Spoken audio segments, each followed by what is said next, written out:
Lord కీర్తన గ్రంథము 145 కీర్తన 14 వచనాన్ని చూసుకుందాం. యెహోవా పడిపోవు వారందరినీ ఉద్ధరించువాడు, కృంగిపోయిన వారందరినీ లేవనెత్తువాడు.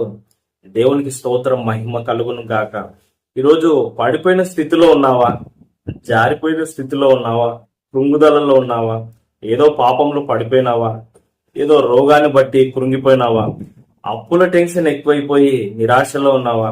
ఇంకా ఈ బిజినెస్ నడవదు అన్న టెన్షన్ లో ఉన్నావా? నేను అభివృద్ధి పొందలేను, నాకు ఉద్యోగం రాదు, గర్భఫలం పొందుకోలేను అన్న టెన్షన్ లో నీవు ఉన్నావా? దేవుడు నిన్ను ఉద్ధరించువాడు, ఆయన నిన్ను లేవనెత్తువాడు. కృంగిపోయిన వారిని ఆయన లేవనెత్తుతాడు, పడిపోయిన వారందరినీ కూడా ఆయన ఉద్ధరిస్తాడు. ఆయన నిన్ను కాపాడుతాడు, అభివృద్ధి పొందిస్తాడు. నీవు కోల్పోయినది అంతా కూడా తిరిగి ప్రభు నీకు ఇవ్వగలడు.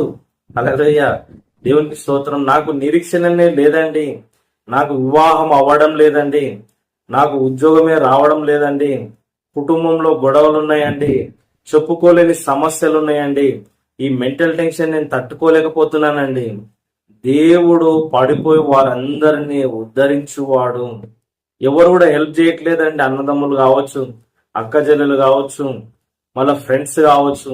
నాకున్న అప్పుల బాధకు అందరు దూరం అయిపోయినారండి. ప్రభు నిన్ను ఆదరిస్తాడు, ప్రభు నీకు సహాయము చేస్తాడు. నీ కృంగిన స్థితిలో నుంచి ఆయన నిన్ను లేవనెత్తుతాడు. కృంగిపోయిన వారిని, పడిపోయిన వారిని ఆయన ఉద్ధరిస్తాడు, లేవనెత్తుతాడు, కాపాడుతాడు. నీవు దేవుని యందు విశ్వాసం ఉంచాలి. ప్రభు నాకు సహాయం చేయాలని నీవు ప్రార్థన చేయగలిగితే ప్రభు నీకు సహాయము చేస్తాడు.